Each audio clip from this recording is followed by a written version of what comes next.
Hello, hello. Welcome to Notion Office Hours. Let us know where you're coming in from and maybe whether or not you're already using Notion to build your second brain or whether or not you know what we mean when we say that. So let us know if you're a brand new Notion user or you're already using Notion.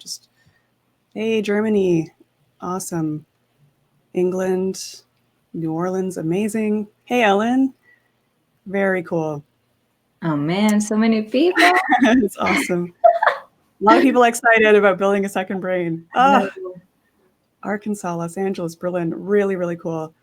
So welcome to Notion Office Hours. I'm your host, Marie Poulin. I'm here with Maria Aldrey, who is a fellow Notion Pro, productivity expert, and also a student of building a second brain. And I think we both came to the same conclusion that Notion is pretty much the ultimate tool for implementing the practices that Tiago Forte teaches in building a second brain. So this office hours is inspired by that course by Tiago Forte. You don't have to have taken the course to be familiar or to kind of get some value out of what we're going to talk about today. You should see an ask a question area at the bottom of your screen. So definitely if you have any specific questions, whether it's about what we're covering or Notion in general, definitely add it to the ask a question area below so it doesn't get lost. Sometimes when there's a lot of chat, it can kind of get lost in the flow. So I thought we could do like a really, really quick overview of what is building a second brain. There is a link at the bottom. Hopefully you should see that bright teal colored what is building a second brain at the bottom. So that's an awesome sketch note by Maggie Appleton where she kind of covers the basics of building a second brain. We're not going to go into the whole thing. I know somebody asked if this was going to be a crash course. We're not here to teach you Tiago's course necessarily. It's really more about showing you what can be done in Notion to kind of use some of these concepts. So I think Maggie gives the best description here and kind of summary. So much like it sounds, building a second brain is about creating a reliable system outside your physical skin and bone bodily boundaries for storing, organizing, digesting, and eventually transforming information into good output. So I think that's a really, really great summary of what is the principle of the course. Tiago recommends this system to organize your information by projects, areas, resources, and archive.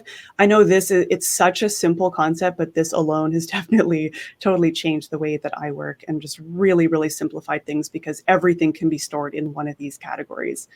So I'm not going to go through this in more detail. There's a link at the bottom. You can check this out and dive in a little bit later, or maybe even sign up for the course if you're so inspired. There's a couple other things here that might be a little bit valuable. The main functions of a note-taking tool should be that you incubate ideas over time, promote unusual associations, create visual artifacts. I think Notion is so good at being able to promote those associations, especially using the relational database fields. So again, I think Notion is just such a better tool than something like Evernote for this reason, because you can just very quickly reference the same information. Everything is one click away. So I won't go too far into this. I think it's probably more fun if we actually dive into the workspaces and then we can start answering some of the questions that might be coming up. So I'm going to minimize my screen here. And Maria, why don't we dive in? I'm going to focus on your screen here. And I'm just very quickly going to check some of the questions that are already coming in to see if there's anything that might need to cover before we dive in. I noticed that Toran says, I tried Para, but it didn't quite work for me. Found something similar that did. Awesome. It took me a little while for Para to click. And I think it took me a little while to understand some of the differences when something could feel like an area, but also like a resource. And I didn't quite know how to work with those categories. So it did take a little bit of time for that to click. And we'll get into that in a little bit more detail. Is there an official Notion tutorial to become certified? Not yet, but maybe there will be. There's a lot of tutorials in YouTube, right? Okay, so I think I'll hold off on some of the questions until we dive in a little bit. So Maria, why don't we jump in and you can give us a little overview of your workspace and how you've been using Notion to build your second brain. Okay, thank you so much, Marie, for this opportunity. I'm so glad that we have this space to share and geek out on Notion and building a second brain. I've been using Para and building a second brain since 2015, I think.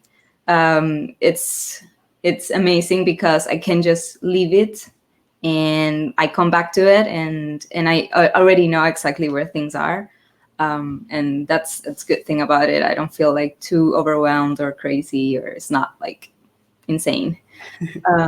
And obviously with Notion, it makes everything easier because you can just link things and yeah, make it your own way. It just, there's no one way to do things. I feel weird sharing my templates because I don't want people to just copy and paste. But I want people to understand like what's behind all of this, right? And the idea is to get things done in a way that's natural for you. And so, well, yeah, let's dive into my my Notion. So if you know about building a second brain, you understand that there's the Para method, which is project areas, resources, and archives. And so, well, in projects, you have all of the projects that you're currently working on. In the areas, you're the things that you're maintaining in your life. The resources are all of the things that you basically collect for future actions. And archives is like whatever, the rest. And so, well, okay. So I start with my projects. I have a template that I use whenever I want to create a new project. I based it, let me just click it and show you. I based it from Tiago's workflows.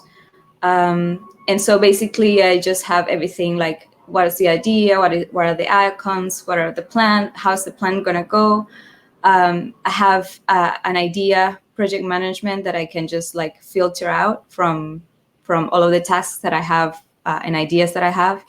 I can just filter this out to the things that are kind of slow. So is that ideas database like a master task database that you can pull into any project? Yeah, and so I filter out by the things that are actually not done, right? Mm-hmm. And so it filters that out. Okay. And so there are things that are someday, things that are not started, things that are in progress, but then I can just filter even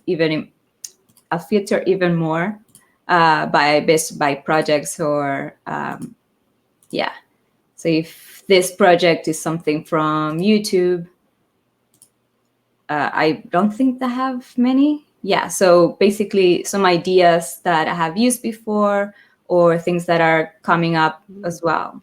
Also from my research, I have my second brain, which I will show you soon, but then also it's a linked database from all the resources that I have that I can filter out based by themes. And so also, depending on what type of project this is, if it's a content piece, then I can be more specific about like, who am I talking to? What's my story? Like, how does this relate to the topic that I'm talking about? How am I going to distribute it? How am I going to promote it? And the content. So it's basically all in one, and obviously a retrospection at the end.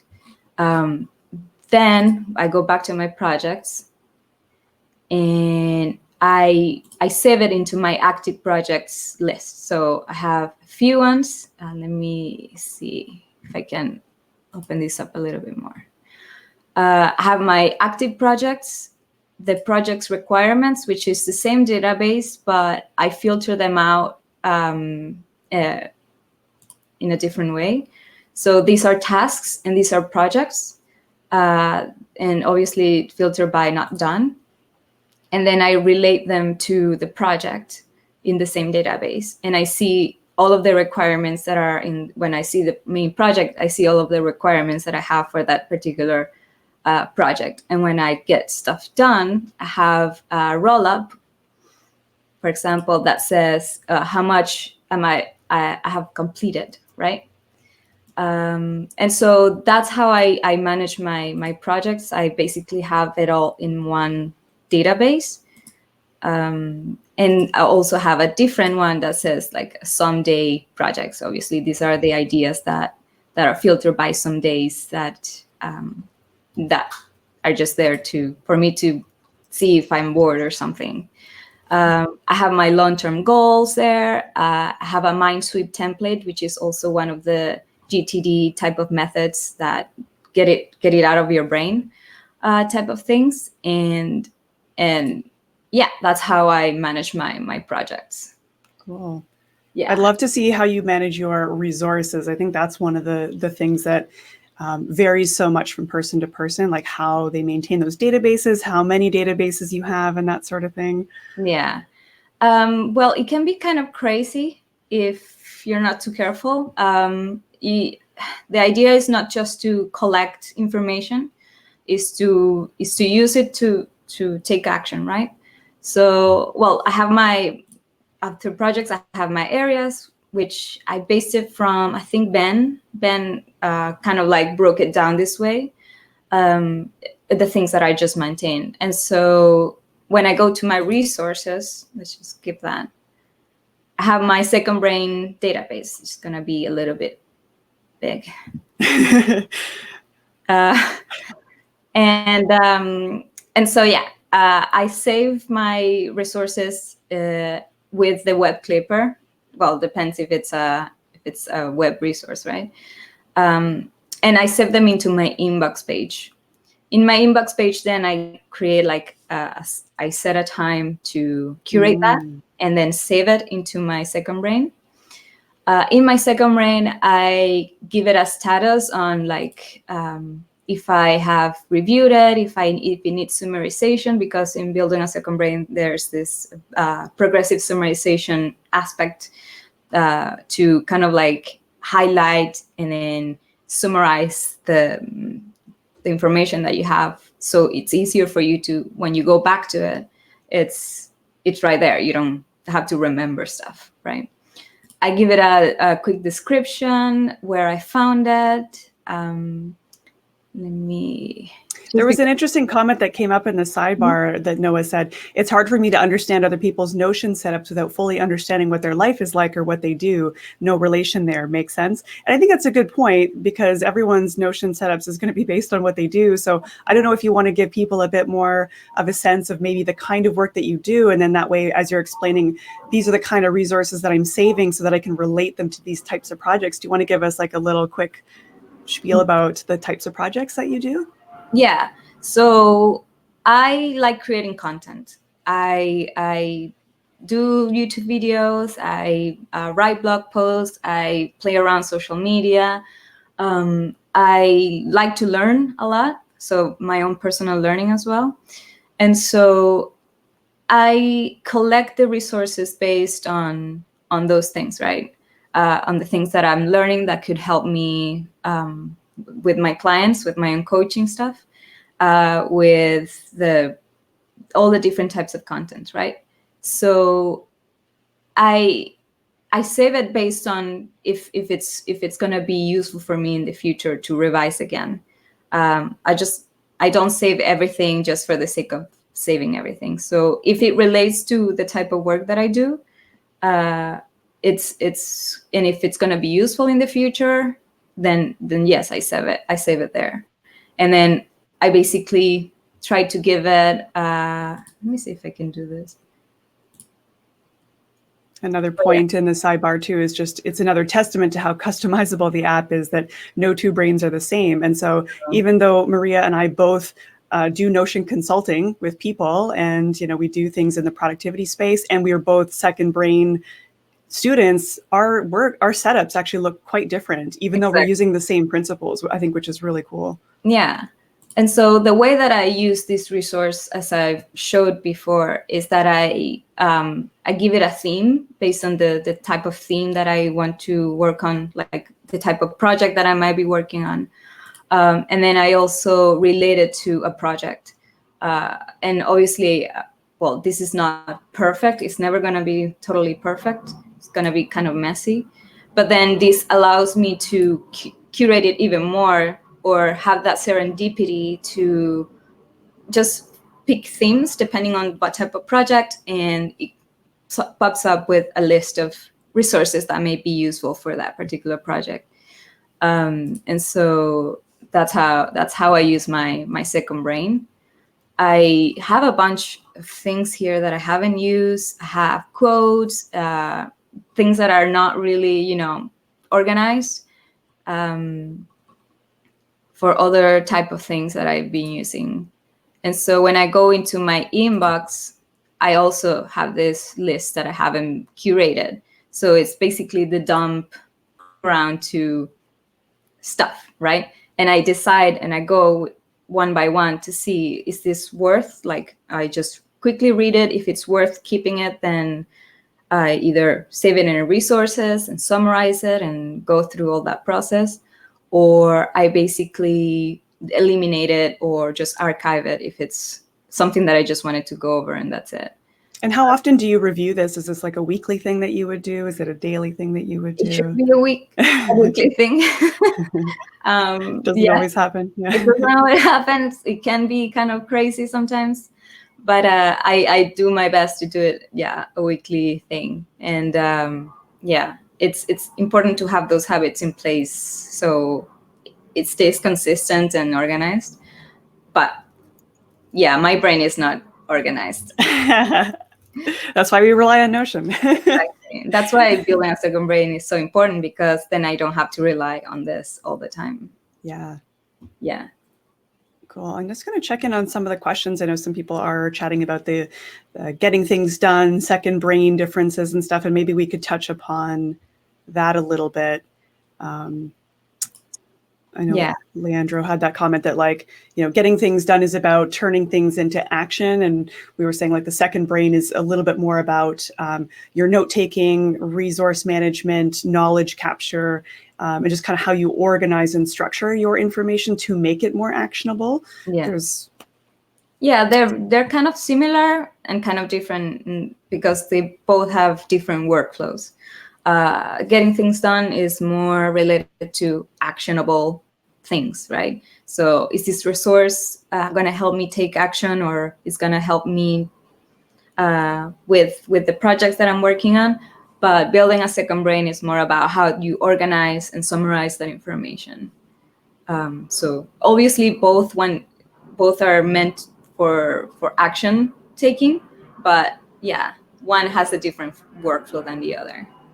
Yeah, and I feel like the building a second brain stuff goes a lot deeper on the resource organization and just how to make the most of your resources. So I feel like it leans a little bit more on the resource organization than the action orientation, but I think they're both very complementary. Yeah, definitely. Just checking some of the other questions that might have come in that might be related. How do you archive in Notion? I just dump it there. But, I dump it. Let me just show you my archive. And it's based on like years. So I have my 2018 archive, 2019, just stuff that I've been playing, and just dump it there. I think that I will have like a ritual at the end of the year to see like how am I gonna deal with this information. But it's just a dumping ground. Just I think Tiago was talking about because people spend too much time kind of like reviewing what they have and to see if they're going to archive, but it's just basically grab everything, dump into the archive into a folder that says the year or the date, and that's it. Just leave it there. Don't even worry about trying to find that information. Yeah, I wonder how often people actually go back and like, gotta check the archives for whatever reason. It's probably pretty rare. And also because, I use the search quite a lot. If I needed to find information that's in the archive, I just search there and it will pop up. So I don't really need to have it too organized there. One thing that I do is I actually make a duplicate projects and a duplicate master tasks database, move that to the archive. And then once a month, I look at any of the master tasks that are marked as complete or checked off, and I'll actually do like a select all, and I just dump them into the archive. So I maintain them in the same format with the same characteristics and drop downs and that sort of thing. And then I just kind of archive it. I sometimes do the same with resources where I'm like, this is not really useful anymore. And I just kind of move it out into the archive and don't really think about it. Yeah. Okay. Some of these are a little bit more specific and technical. We don't have to get into them just yet. Let me know if there's other parts you want to dive into or show us. Yeah. So another part of my second brain is I need my second brain to tell me what to do. And not only, saving the resources, but to know what to do next. And so that comes with my Start Here workflow. I'm just gonna dive in. Cool. And so it's very different from the one that I have in YouTube, because I changed it a lot. That's the nature of Notion, right? Changing it like crazy, because we, depending on our needs or attention, or how we get distracted and get lost in our own workflows. And I think there's times where parts of the system start to feel natural and easy and you don't really think about them anymore. But there's parts where like it takes a little bit longer to find the system that really works the way your brain thinks. So I've been working on it for maybe a year or so. It's always changing. So this one, it's very similar to the one that I have in YouTube, where I recognize that I have some certain roles in my life. I have my technical role, I have my manager role, my entrepreneurial role, and there are some tasks that I have to do during that, during those tasks during those roles, right? So the technical person needs to know what to do. The manager is the one who tells them what to do, or her, and the entrepreneur is the one that envisions the thing, right? And so for me as a technical person, I need to have habits in place, my routines, my like what are the projects that I'm working on, how I organize them. And then my manager role is the one who plans the thing. So I have my weekly planning stuff, my monthly planning stuff. And then strategizing for the future is the one who plans for the quarter, the one who dreams about 25 years in the future or something like that. And so this way it's a more minimal, even though it's not, there's a lot of information in here in these 3 toggles.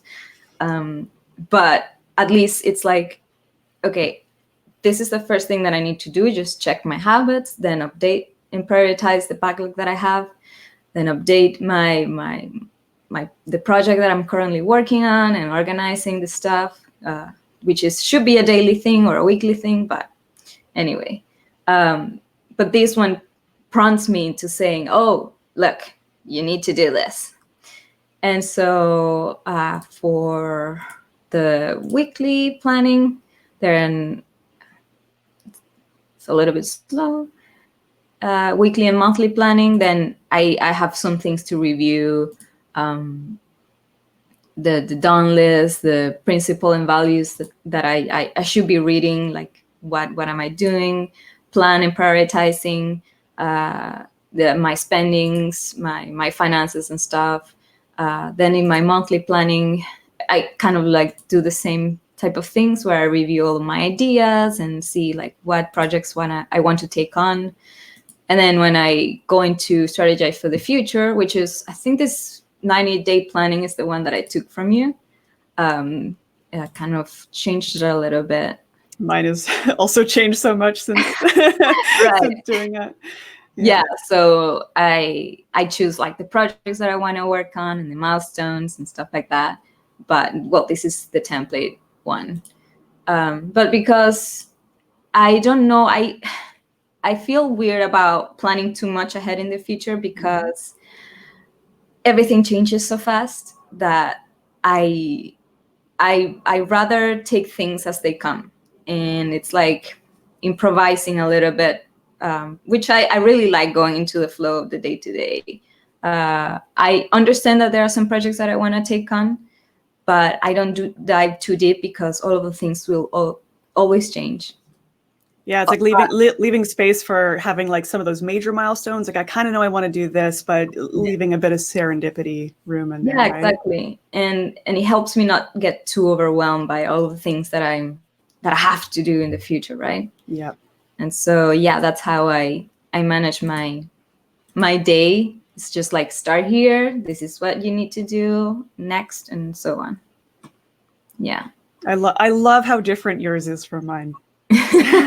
Yeah, that's the beauty of it. And I always encourage people to understand like how their brain works, because it's not going to be the same as me or you. Love it.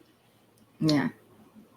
Is there anything else you wanted to highlight or showcase that is part of your sort of daily or weekly workflow, or just kind of some of your favorite features about Notion or things that you use all the time? Well, I let me show you one of my favorite things. I like the formula stuff here in the projects. In the database, I have this formula that I like to use, which is the deadline status. Nice. And it tells me how many days I have until I accomplish something, if I've been procrastinating on something. It depends on the date and the day completed. So if I complete this today, then it will tell me, oh, yeah, there's That's awesome. 120 hours until deadline, and I'm fine. If I completed this, for example, on the same day, then it says I'm on time. Let's say, yeah, if I completed it like way after the date, it says how long it took me to complete that. So this, let me show you. Yeah, JS asked, how did you do the completion % in a roll-up? I'd love to see the formula. Yes, that's also something. It's not is it a formula? I forget how it's done sometimes. Oh yeah, so basically you relate your requirements. So let's see. Okay. Yeah, so you relate your my requirements, so the tasks that are on the projects here. So depends if it's a task. If I need to be related to my project, and then the property needs to be done, right? And then calculates the percentage checked. It's pretty easy. So and Anthony was asking more questions like, do we have a copy of the formula? I do think there's a really great documentation that Notion has that's all about formulas, and they have copy paste examples. So hopefully that should get you started. Yeah, I have a template here that I can have too many. Where is it? The project management table with the formula. Yeah, so just gonna copy and paste it here. Yeah, the Notion community has so many awesome templates. Another great example is like the OKRs and key results and objectives one that Alex did. I forget his last name. But yeah, you can download so many of those, and then you can kind of, double click on the formulas and just see how people broke it down. And yeah, there's some awesome starting points. Yeah, so I'm going to go back to the roll up and stuff like that. So let's say that I have this project called Marie, right? And then wait, sorry. Marie template. How do you get those sub workspaces? Okay. Then I relate it to the main Marie project.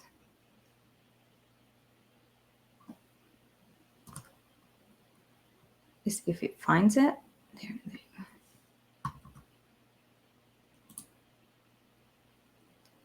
And so you see here, like, finally, the task that relates to that.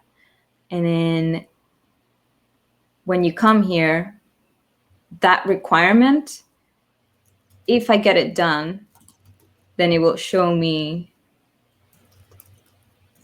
100%. Yeah, if it's done. So it pops out because I filter the type as is not done, right?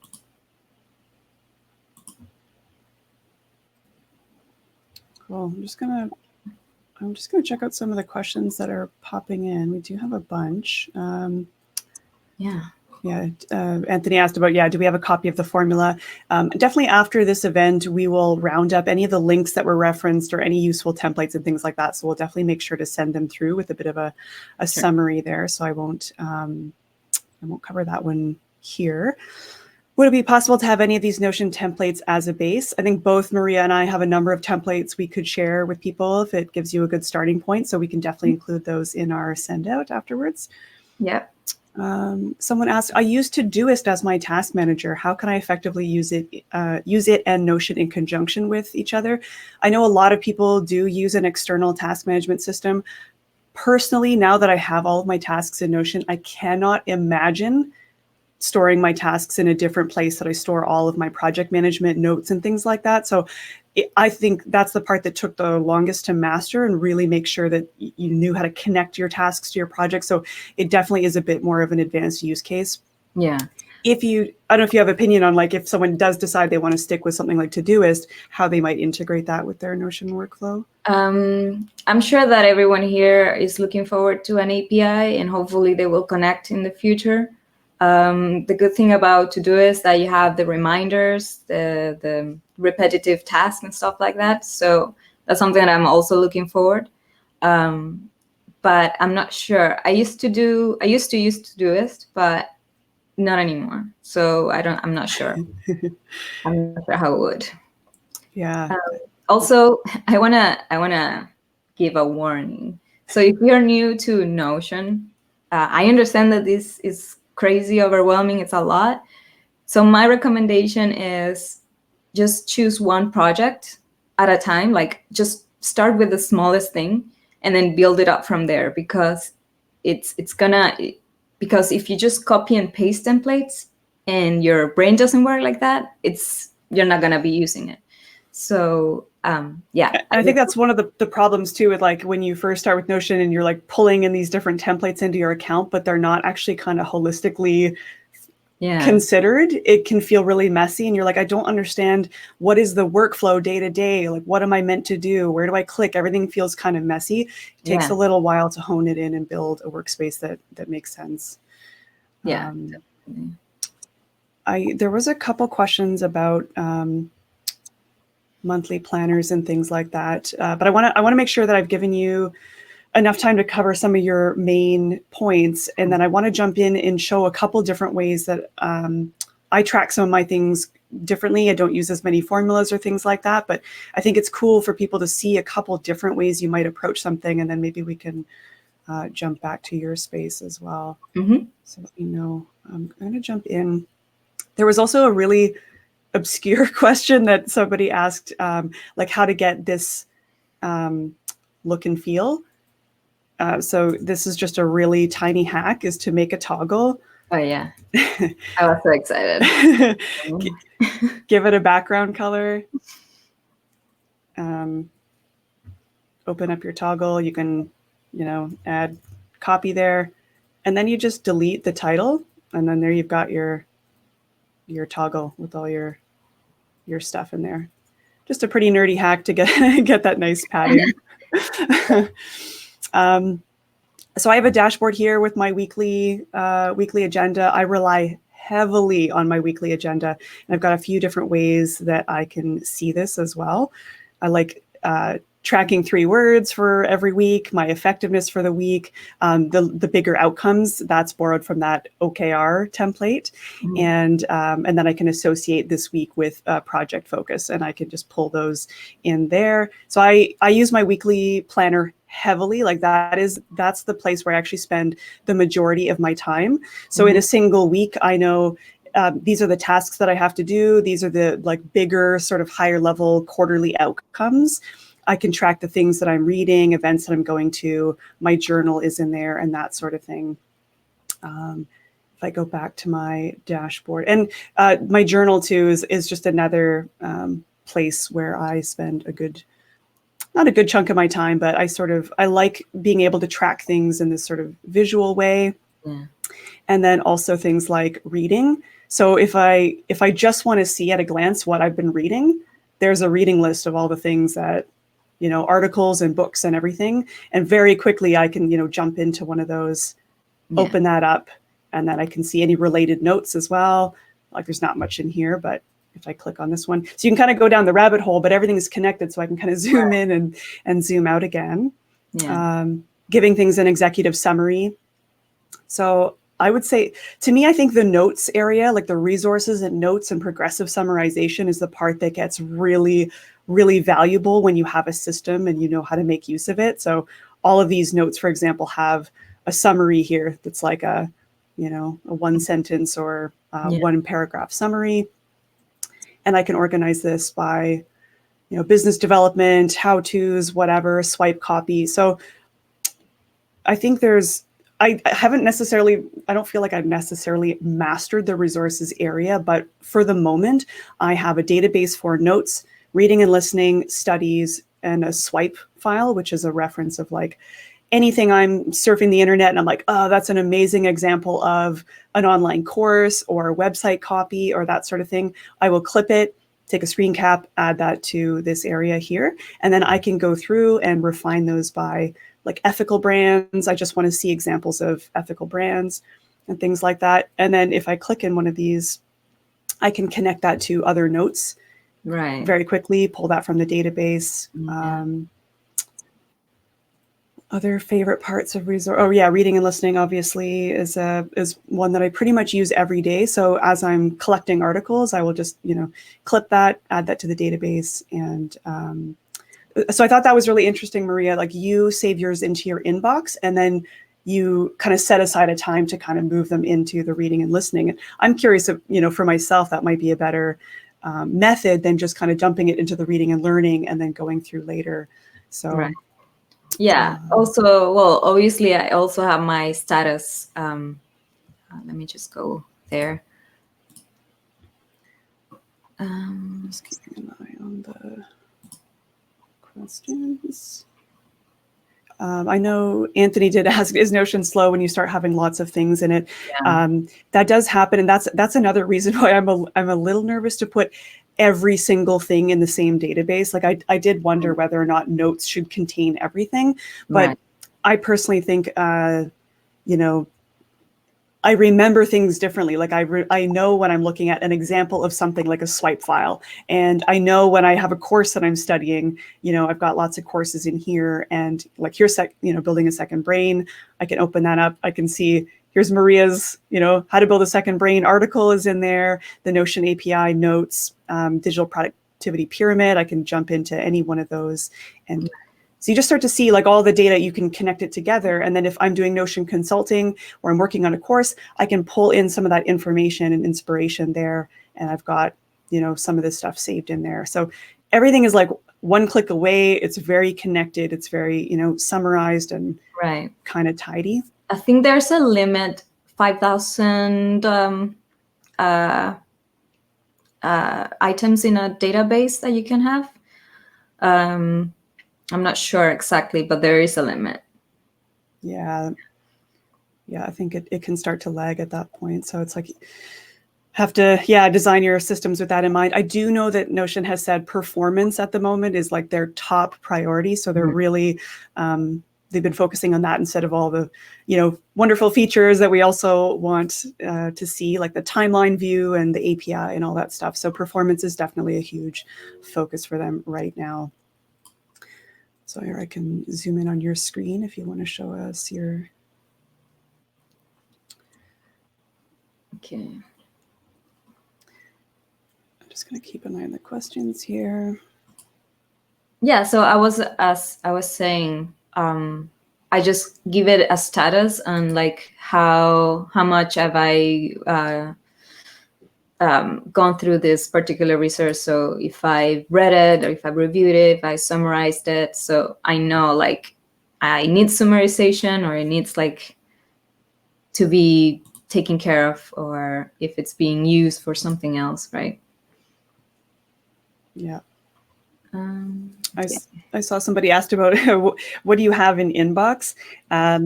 Maria went over this a bit earlier, but basically Inbox is sort of a catch-all when you're saving things in the Clipper. I don't necessarily really use the Inbox that way because I feel like I have enough of the databases set up that I kind of know where I need to send things. yeah. If I'm unsure about something, I don't know where to send it, I might send it to the Inbox, and then I would go through in my weekly review and kind of send it to the right spot. But yeah, at the beginning of me using Notion, I used to have this inbox, right? And then I would, let me just go there. What I would do is just like save them in toggles depending on the theme. But because it went too crazy, I had too many things. So I then used the database to save it and tag it depending on the theme and stuff like that. So basically I would go and check each one and see if it's useful for any of my projects, or for any future learning or stuff that I want to do, or inspiration that I found that I want to keep. But if it doesn't, then I just archive it. Yeah, I think you bring up a good point. I think when I first started using Notion, part of the thing I loved about it was I can make the pages visual, and I can, have images and mix up different types of information, but it actually started to feel a bit messy. And then I finally came around and understood the power of the database and was like, whoa, this is amazing. So it took a while, I think, to really understand how to use the databases effectively, understand how to use the different views and when to use the different views. But I'm a convert. Yeah. All of these, it depends on the experience and how you use it, the nature of your work or life. But the organization aspect of the para method is what makes it very simplistic and easy to use, which is something I'm very for. Yeah, and again, you'll notice, we have Maria and I have very similar, projects, areas, resources, archives. I also have my journal, tasks, calendar, and that sort of thing. And I could consider these areas, but I think I use these so often elsewhere that to me they kind of feel a bit separate. So I don't stick to the para really, really strictly, but I think the principles are just so easy to kind of wrap your head around, that a project is a project. It has a defined date. And like you'll notice, like mine is a little bit more visual on the project side. And I know for some of you that are more visual, like that might be more fun for you to see, like, what does that look like? And, you'll see, for example, the outcomes, right? Like launch a successful cohort. That's a thing that I, want to do. And I can pull from my master outcomes here. That is like my OKRs. I can pull one of those in as well. But this way, at a glance, visually, I can kind of see what are my goals? What are the big projects that I have on the go? What are the ones that are just my personal projects versus client projects? Because I don't go through, I found in the past I was kind of conflating my own personal goals with my client goals. So it would be, I'd make a goal like launch that client's website, but that wasn't really moving the needle forward in my business. And I just realized I wasn't really separating out my own personal goals from my client goals. So I find that really helpful too, to just see what are the personal projects I have on the go, and then what are the client things and obligations that I have as well. Yeah, it's interesting because you have a lot of projects. I do, yeah. And I don't know, that would make me go crazy probably. So that's why I have a very short list of like priorities, and then I have everything else for some days. Yeah. It's like I always have a couple, certainly a couple client projects on the go at any one time, and then my own personal projects or goals that are I guess I have a lot on the go. Yeah, for sure. And if it works for you, then that's awesome. Well, it didn't work before Notion. Like it was Asana was chaos, and I found I got too stuck in the day-to-day in Asana, because again, it kind of forces everything into a to-do.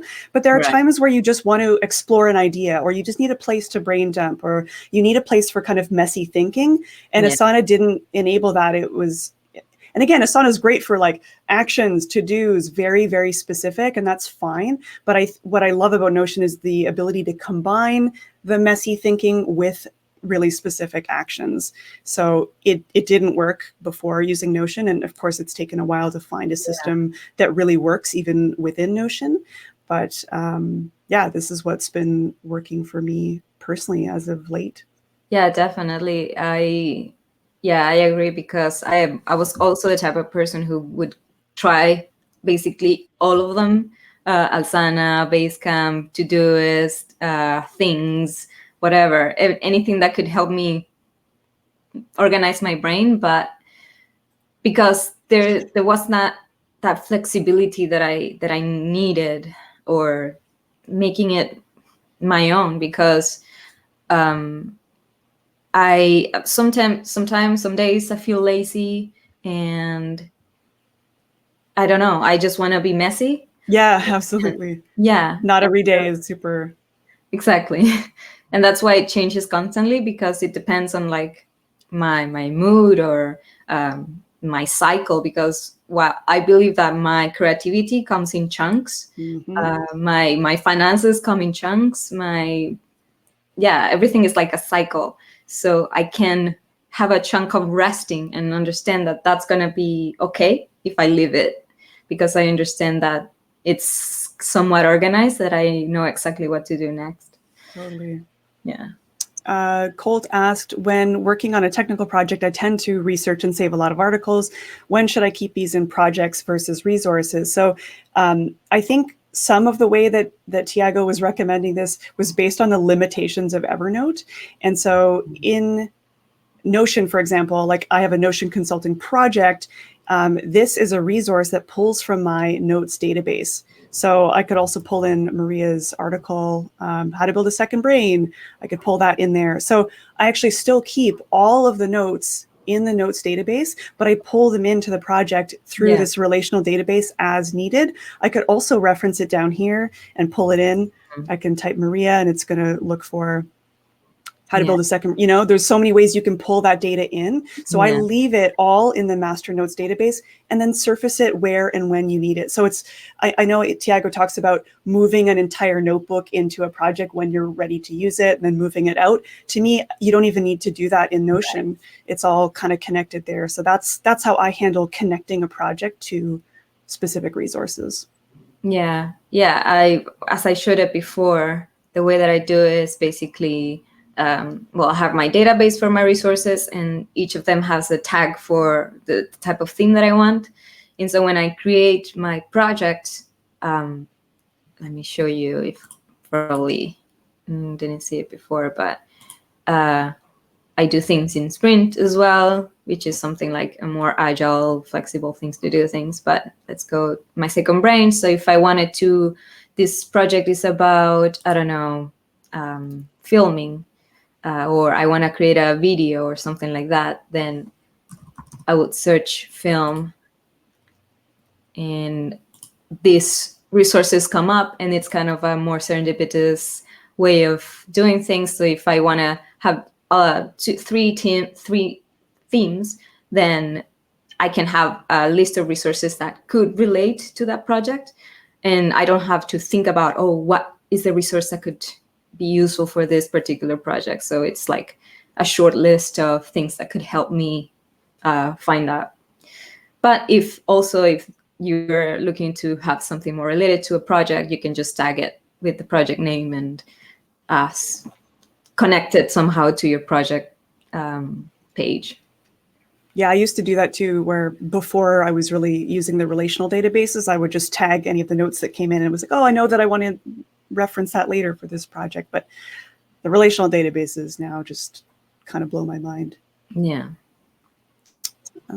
Someone said, can I ask if it's possible to get an overview of the mindset that you use when you use Notion, like a general summary of the process going on in your mind as you approach your own Notion system? We might have covered that a little bit. Like you said, you've got the start here. I tend to always go to my weekly planner. That's kind of Right. my default view that works really well for me.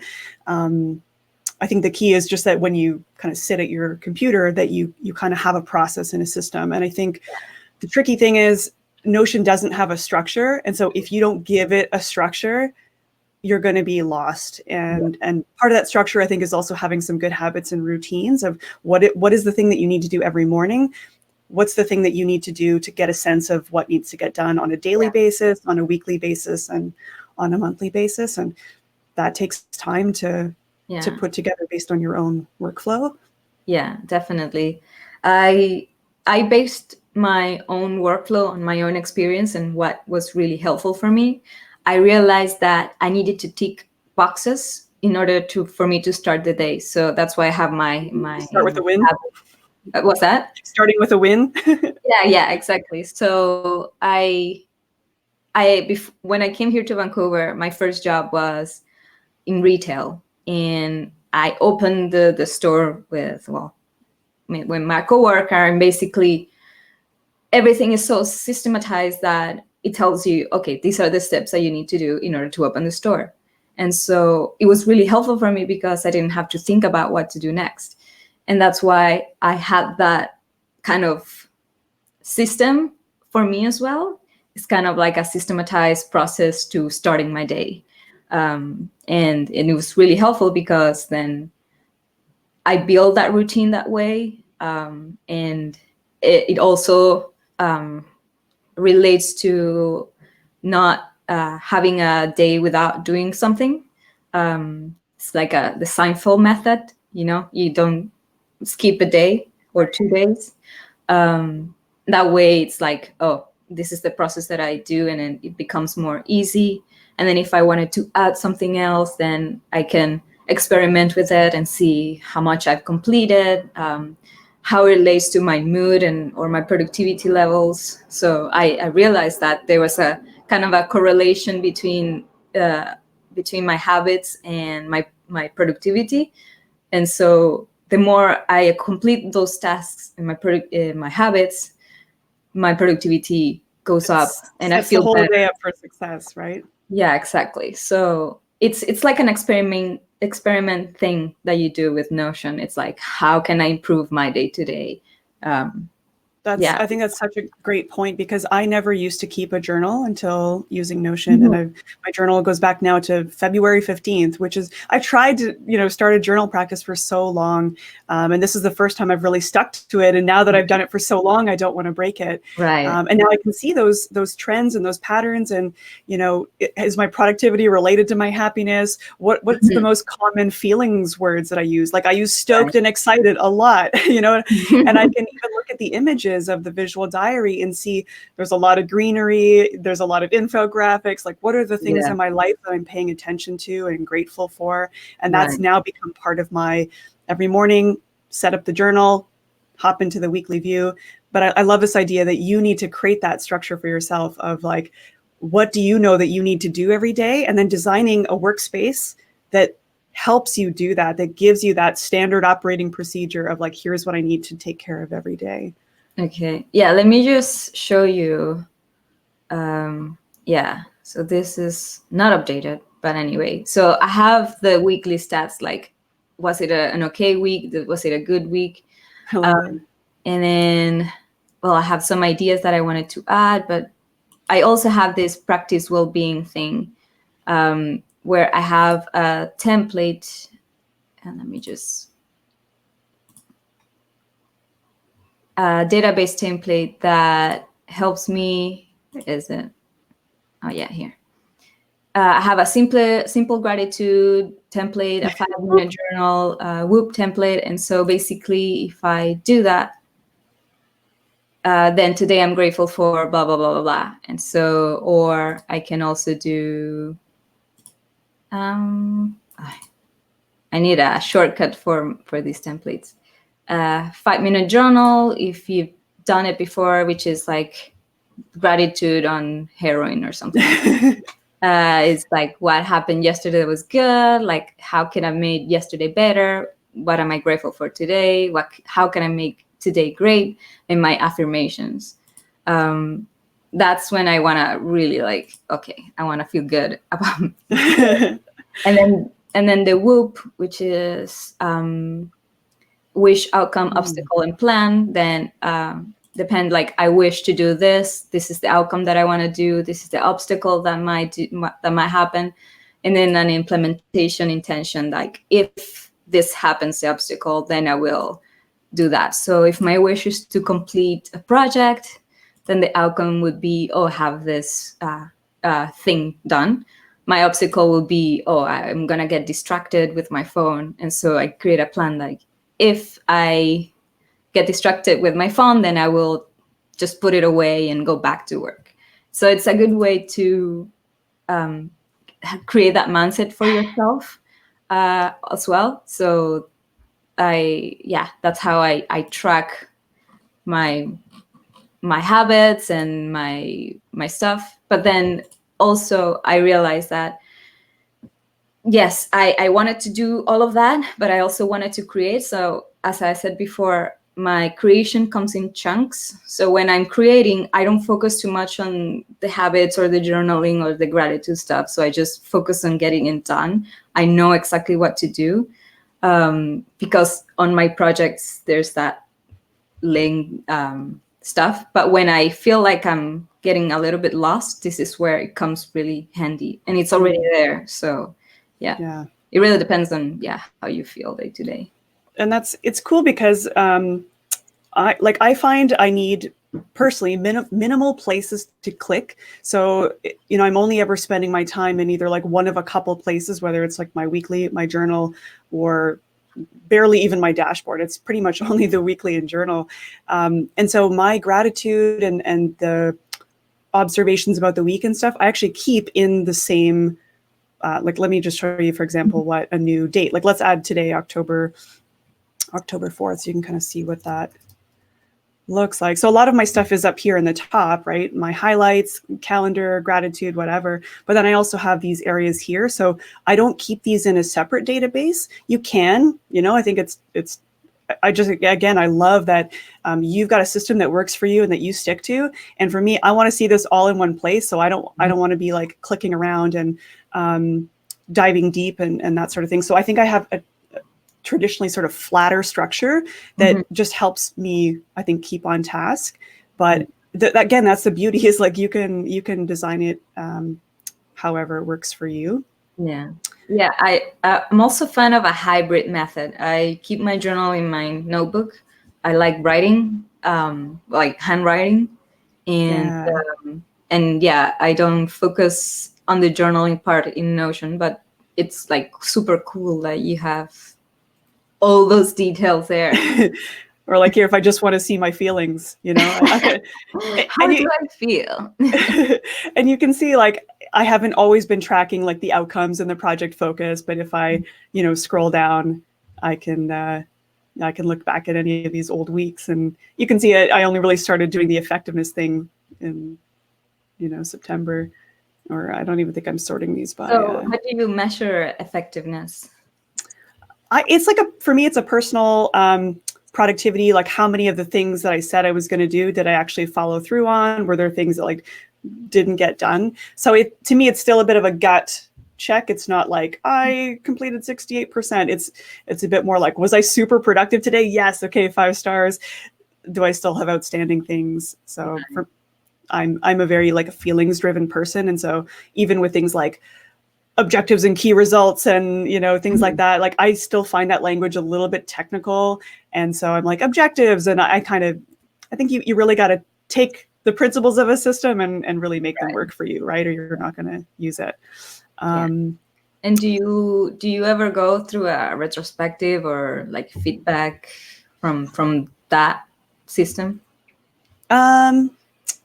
So when I'm doing my quarterly review, I will go through, like at the bottom of each of these weeks, I've got my weekly reflection, anything nagging me, what's not working, highs and lows, things I'm proud of, and whatever. Some of this stuff I'm hoping to integrate a little bit better up here. So like gratitude for the week and whatever. And then that way I could see that, in a list. Like, let's say I just want to see all all the gratitude or progress, right? Like just show me my progress, then I could see that all at once. So I'm still deciding how much of that to use as the fields and how much of that to use just as text within the entry itself. Same with the journal. Like I can view just feelings, I can view just images, I can view, again, the reading or whatever I want to see. I know we're like reaching the hour, and there's still some questions that have come in. So I thought let's blast through a couple of the questions, and just again, after this session, we will definitely send out an email. I'll coordinate with Maria, and if there's any specific templates or like starter packs, like I definitely have a little grouping of some templates with some interrelated databases with journaling and stuff that might be helpful. Maybe Maria is willing to share her journal templates. But let's see if we can answer a couple more of these if you still have time, Maria, to That's good. Go through some of these. Someone asked, what infographic was used to make the building a second brain image? That is a human, not a piece of text. So that it was Maggie Appleton. I think somebody already answered that. They're super talented illustrator. And that's at the link at the bottom, illustrated.dev. What task management software do either of you use? If Notion, do you create it within your project section? One thing we didn't really touch on today was I actually embed my master task database inside a project. So every single project has a embedded database in it. I don't know if I have a great example to show you. Maybe I can show you like, so in an individual project, we'll have a master task database. So if I click on that, I can see all of the tasks that are associated only with that project. That may be not the greatest example, but yeah, for me, everything goes in the master task database. And then, for example, I can see it here in as many different, I can see it by client. I can see it by someday maybe. I can just see a general gallery. But yeah, that is like a master task database that's filtered by not done. And I could also say is not someday maybe. But that's how I manage tasks. I know, Maria, you seem to also have your projects and tasks in the same database. So there's so many different ways to do it. But that's what works for me. How do you handle stuff like notifications and recurring tasks in Notion? So the recurring tasks is not great, but they do have a great notification system. And you'll see these updates here in the top left. So I can see when I'm mentioned, when I'm, and you know, I could mention someone in here too, like do this thing, Ben. And you know, I can tag him and he'll actually see a little notification in there as well. So that's pretty easy to do. You'll notice I've got a couple tasks up here and a couple and bigger tasks here. If it's just like a quick thing or a note, I just add it up here. But if it's like a more substantial thing and I want to see it in the greater scheme of things, I will turn that into a task. I can also drag this in here, make that a thing, give that some additional information and data. So that's how I manage tasks. Can you recommend how to get started with Para? I included Tiago's article there. Monthly planner type setup. Gary, I do have a template that has like the monthly, the daily, and the weekly, I think, and quarterly and annually databases are kind of blanked out and available for you to mess around with. So you can check out mariepoulin.com, sign up for the list, you'll automatically get those templates. And again, after this session, I will also include any templates that Maria wants to share as well. So we'll make sure you guys have access to all of those. Would it be possible to have any of these? Yep, Notion templates are coming. Oh, a really great question that came in was, do you keep work activities separate from personal activities or end up in the same backlog?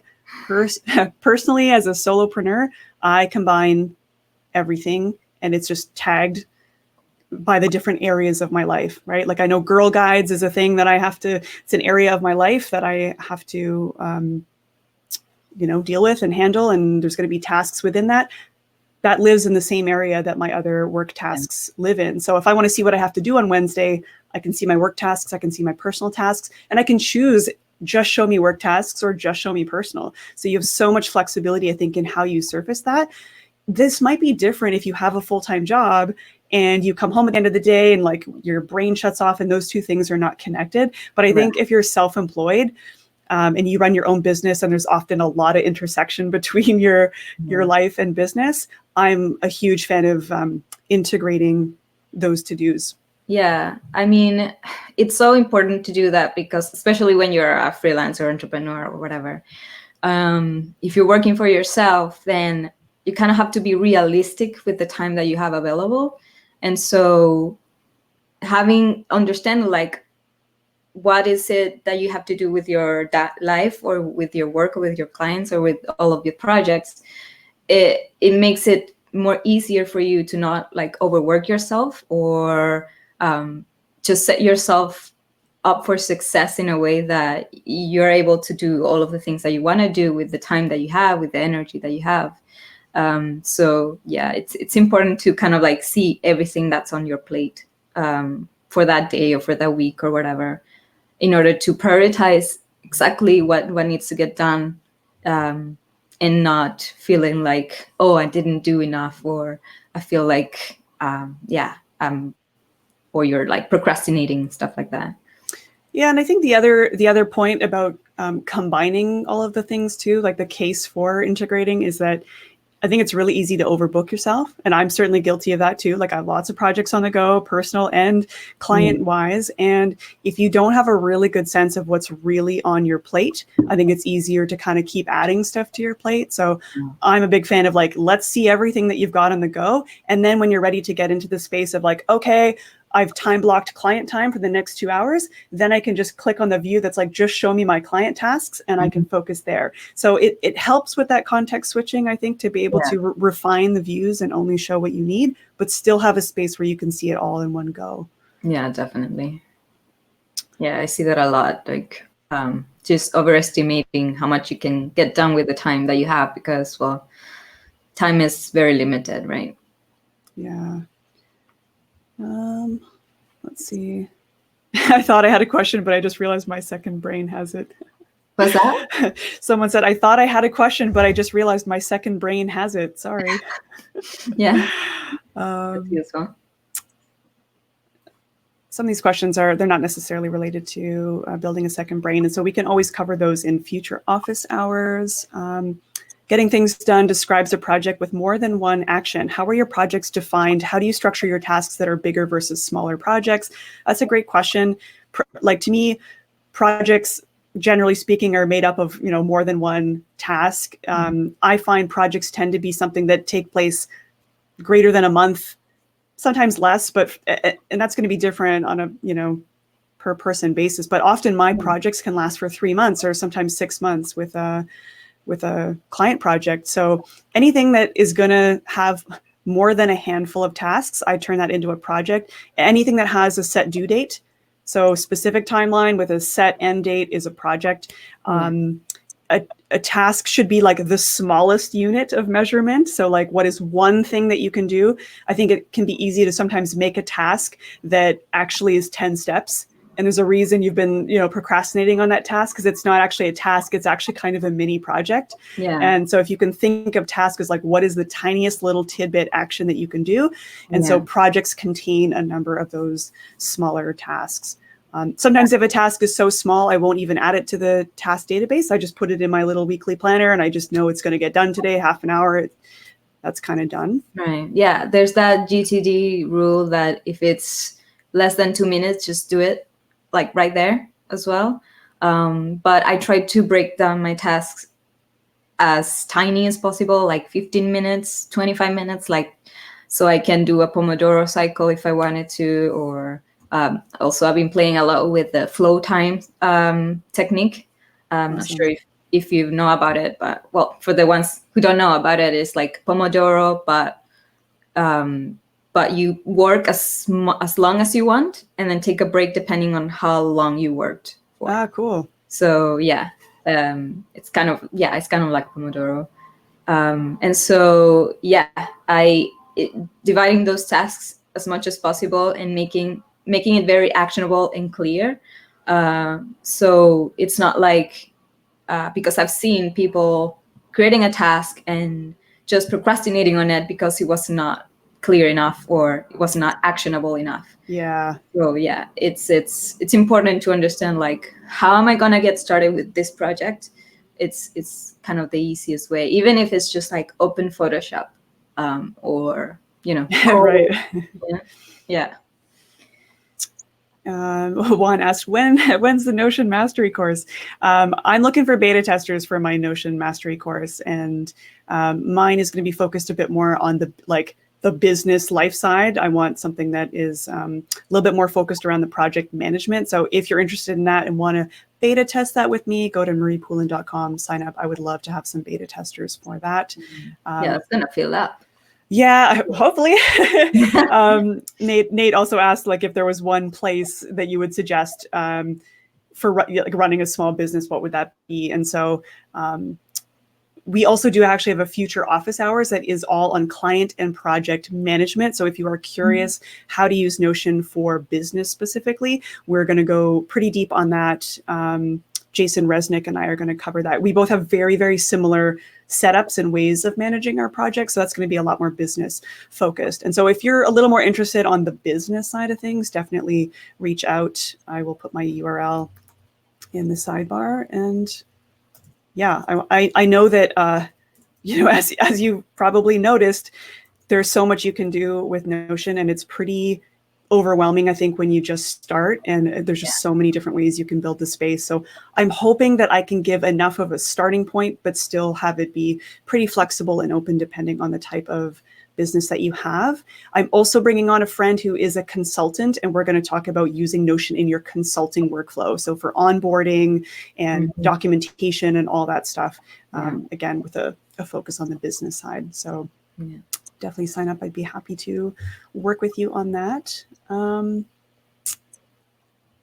think a lot of these questions are things that we can either cover in an email that would go out after, because I don't think the rest are necessarily focused on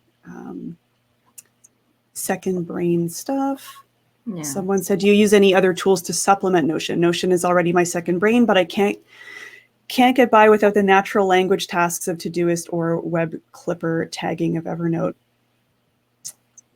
I'm trying to think of other tools that I use are still tools that I use like to send things to Notion, like Highly. I use Highly for taking highlights in the browser and that sort of thing. But my usage of other apps has definitely dramatically decreased since using Notion. I don't know about you.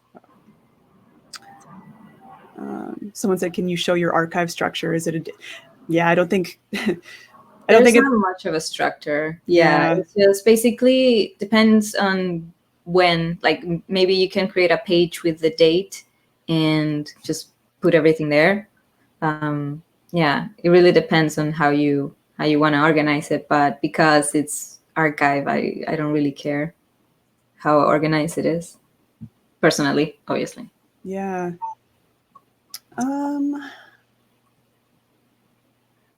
Interesting.